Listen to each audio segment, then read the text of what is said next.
Hello everyone, I'm Shobhit Jaiswal from Global Medical Foundation Delhi, and right now I'm at the campus of Fargana Medical Institute of Public Health, which is a government medical university located in Uzbekistan. So इस video में मैं आपको फरगना के बारे में ज़्यादा चीज़ें बताने की कोशिश करूंगा ताकि आप लोगों के मैक्सिमम डाउट्स क्लियर हो सकें और आपको एक बेसिक इन्फॉर्मेशन तो पता चल जाए about Fergana medical institute of public health.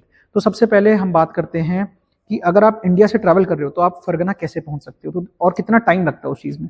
तो देखो, अगर आप ट्रैवल कर रहे हो इंडिया से तो दिल्ली से आपकी फ्लाइट होती है ताशकंद की, which is around 2.5 to 3 hours. Tashkent से अगर आप फ्लाइट से ट्रैवल करते हो तो विद इन 1 आवर आप फरगना पहुंच जाओगे। अगर आप बाय रोड ट्रैवल करते हो, जैसे आप ट्रेन लेते हो या आप टैक्सी लेते हो, तो 5 to 6 आवर्स आपको मैक्सिमम लगेंगे ताशकंद से फरगना पहुंचने में। So travel is very easy, very cheap, very convenient, इतना टाइम नहीं लगता। स्टूडेंट्स को तो कोई इशू नहीं होता, और कभी पेरेंट्स भी मिलना चाहते हैं अपने स्टूडेंट से, अपने चिल्ड्रन से, तो वो भी बहुत ईजिली ट्रैवल कर सकते हैं। वीज़ा भी ईजी है, टूरिस्ट वीज़ा, एंड अगर कोई भी पेरेंट आना चाहता है तो उनके लिए ये बहुत बड़ा एडवांटेज रहता है। और कभी भी कोई भी स्टूडेंट वापस भी जाना चाहता है तो ज़्यादा टाइम नहीं लगता ट्रैवल करने में। एक फ्लाइट है 1 घंटे की, एक फ्लाइट है 3 घंटे से भी कम की, तो कितना टाइम लगेगा आपको। अब बात करते हैं फरगना सिटी के बारे में। तो फरगना एक अच्छी डेवलप्ड सिटी है, मेरे को बहुत अच्छी लगी ये सिटी। मैं कंपेयर कर रहा हूँ उज़्बेकिस्तान, किर्गिस्तान, कजाकिस्तान की अदर सिटीज़ से, और मैं कह सकता हूँ कि फरगना बहुत सुंदर, बहुत शांत, बहुत पीसफुल सिटी है, बहुत सेफ सिटी है।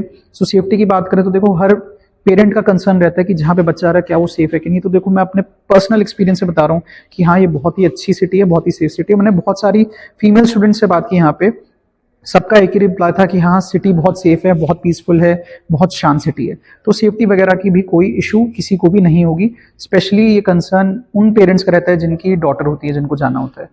अब हम बात करते हैं कि कितने इंडियन स्टूडेंट्स हैं करंटली जो पढ़ रहे हैं। तो around 1500 plus Indian students are currently studying at Fergana medical institute of public health, and this year around 131 students from India graduated after completing their MBBS from this university। तो already graduates भी हैं काफ़ी ज़्यादा इस university से, और काफ़ी students यहाँ पे पढ़ाई भी कर रहे हैं। करंटली मैं अभी अक्टूबर में आया हुआ हूँ, अक्टूबर ऑफ 2025। बहुत स्टूडेंट्स ऑलरेडी पहुंच चुके हैं, काफ़ी स्टूडेंट्स अभी आ भी रहे हैं जिनका एडमिशन अभी हो रहा है। तो अगर आप भी एक ऐसे स्टूडेंट हो जो करंट इंटेक में आना चाहते हो तो हमें कॉन्टैक्ट करो, आपका एडमिशन हो जाएगा Fergana medical institute of public health में। अब हम बात करते हैं आगे पढ़ाई के बारे में। तो देखो, पढ़ाई सबसे बड़ा कंसर्न होना चाहिए आप लोगों के लिए। पढ़ाई की बात करें तो यहाँ पे 24/7 यानी फुल टाइम इंडियन फैकल्टी है। मोर देन 15 इंडियन टीचर्स यहाँ पे आपको मिलेंगे। एंड यहाँ पे एक अच्छा एडवांटेज ये होता है कि एफएमजी की कोचिंग इंडियन इंस्टीट्यूट के साथ यूनिवर्सिटी का टाइप है, वो आपको मिलती है ऑन कैंपस। यहाँ पे इंडिया से टीचर्स आते हैं और आपको एवरी ईयर एफएमजी की कोचिंग भी प्रोवाइड करते हैं, which is a very big advantage for Indian students, क्योंकि ये आपको लाइसेंसिंग एग्जाम क्लियर करना ही पड़ता है। और अगर इंडिया की फैकल्टी यहाँ पे आके आपको ऑलरेडी सिखा रही है, समझा रही है, इस एग्जाम के लिए प्रिपेयर करा रही है, तो ये बहुत बड़ा एडवांटेज हो जाता है आप सभी स्टूडेंट्स के लिए। और ये सारी यूनिवर्सिटीज़ में नहीं है उज़्बेकिस्तान की। तो अगर आप एक ऐसे स्टूडेंट हो जिसका काफ़ी ज़्यादा फोकस एफएमजी एग्जाम में है, तो ये राइट यूनिवर्सिटी है आप लोगों के लिए। अब बात करते हैं कि इंडियन हॉस्टल कैसे है। तो देखो, गर्ल्स और बॉयज़ का हॉस्टल सेपरेट है। जिस कैंपस में हूँ अभी मैं करंटली, जहाँ पे वीडियो बन रही है, व्हाइट हाउस कैंपस है। So with in the campus आपका गर्ल्स हॉस्टल है, और इंडियन मेस भी जो गर्ल्स के लिए है वो विद इन द कैंपस ही है। बॉयज़ का जो हॉस्टल है यहाँ से अराउंड 500 मीटर, मतलब 5 मिनट की वॉक पे है, और उनका जो इंडियन मेस है वो उन्हीं के हॉस्टल बिल्डिंग के अंदर है। तो प्रॉपर खाना मिलता है। मैंने खुद भी यहीं पे इंडियन मेस में ही खाता हूँ जब भी मैं यहाँ पर आता हूँ। 2 साल के लिए हॉस्टल और इंडियन मेस कंपलसरी है, उसके बाद से आप बाहर रहना स्टार्ट कर सकते हो। अब हम बात कर लेते हैं वेदर की भी। तो देखो, यहाँ का weather compare to universities in Russia, Kyrgyzstan, Kazakhstan बहुत ज़्यादा अच्छा है। मैं चाहूँगा कि आप एक बार खुद भी सर्च करो कि फरगना का एवरेज मंथली टेम्परेचर क्या होता है। यहाँ ठंडक पड़ती है क्या? हाँ, यहाँ पे थोड़ी ठंड पड़ती है, -1, -5 यहाँ ज़्यादा आपको मिनिमम टेम्परेचर पड़ जाएगा पूरे साल में। बाकी पूरे साल या रेस्ट ऑफ द ईयर आपका जो टेम्परेचर रहेगा वो इंडिया के जो ट्रॉपिकल वेदर जो टेम्परेचर रहता है उसके हिसाब से रहता है। तो बच्चों को एडजस्ट करने में कोई इशू नहीं होता, बच्चे आराम से यहाँ पे एडजस्ट कर सकते हैं, क्योंकि गर्मियाँ ही होती हैं यहाँ पे, और थोड़े टाइम जो सर्दियाँ होती हैं उसमें बच्चे एंजॉय कर सकते हैं, जो स्नोफॉल देखना चाहते हैं, तो यहाँ पे उनको बहुत अच्छा वेदर भी मिल जाता है। तो देखो, ओवरऑल इस यूनिवर्सिटी में इंडियन स्टूडेंट्स को इंडियन फैकल्टी मिल रही है। आपको स्पोर्ट्स के लिए भी बहुत ज़्यादा ग्राउंड्स दे रखे हैं यूनिवर्सिटी में। तो अगर आप स्पोर्ट्स में इंटरेस्टेड हो, को करिकुलर एक्टिविटीज़ में इंटरेस्टेड हो, तो वो भी आपको अच्छे से मिल रही हैं।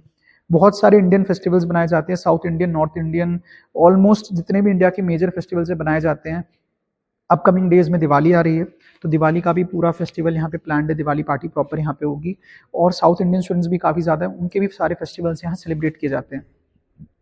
So sports activities and cultural activities भी सारी होती हैं। अब देखो, अगर आप एक ऐसे स्टूडेंट हो जो पढ़ना चाहते हो Fergana medical institute of public health में, आप चाहते हो कि आप किसी करंट स्टूडेंट से बात करो, आप चाहते हो कि जो हमारी इंडियन टीम है यहाँ पे है, जो इंडियन मेंटर्स हैं यहाँ पे, जो बच्चों को रिसीव करते हैं और थ्रू आउट द ईयर उनकी हेल्प करते हैं, अगर आप उनमें से किसी से बात करना चाहते हो तो वो भी हम आपकी करवा सकते हैं। सो अगर आप एक ऐसे स्टूडेंट हो जो पढ़ना चाहते हो Fergana medical institute of public health में, so you can get in touch with global medical foundation. हमने यहाँ पे पहले भी बच्चों को भेजा हुआ है, काफ़ी स्टूडेंट्स हमारे ऑलरेडी यहाँ पे पढ़ रहे हैं, हमारे काफ़ी स्टूडेंट्स उज़्बेकिस्तान की अलग अलग यूनिवर्सिटीज़ में पढ़ रहे हैं, and we are here to help you out with each and everything if you want to study MBBS in Uzbekistan. अब अगर हम बात करें लास्ट चीज़ की जो है फीस, तो करंटली जो ट्यूशन फीस है that is $3,500, but that is not the only fees. इसके अलावा आपका हॉस्टल है, मेस है, रजिस्ट्रेशन है, वीज़ा एक्सटेंशन है, आपकी FMG कोचिंग का खर्चा है, और भी बहुत सारे खर्चे आपके होंगे। सो अगर आप कंप्लीट फीस स्ट्रक्चर जानना चाहते हो, जो कि मैं आपको गारंटी कर सकता हूँ बाकी कंसल्टेंट से काफ़ी कम भी रहेगा, अगर आप पैकेज वगैरह जानना चाहते हो, कंसल्टेंसी फीस देखना चाहते हो, then get in touch with global medical foundation. We guarantee admission with our commitments, जो हमने आपसे कमिट कर दिया उसमें कोई भी डिफरेंस नहीं रहेगा, that is our guarantee. So अगर आप एक हैसल फ्री एडमिशन प्रोसेस चाहते हो with your peace of mind कि हाँ हमारे साथ जो हो रहा है सही हो रहा है, जैसे प्रोसेस हम आपको बताएंगे वैसे करते जाओ, then get in touch with global medical foundation. My name is Shobhit Jaiswal, my number is on the screen, and I hope to hear from you soon regarding your admission to study MBBS abroad. Thank you so much for watching this video.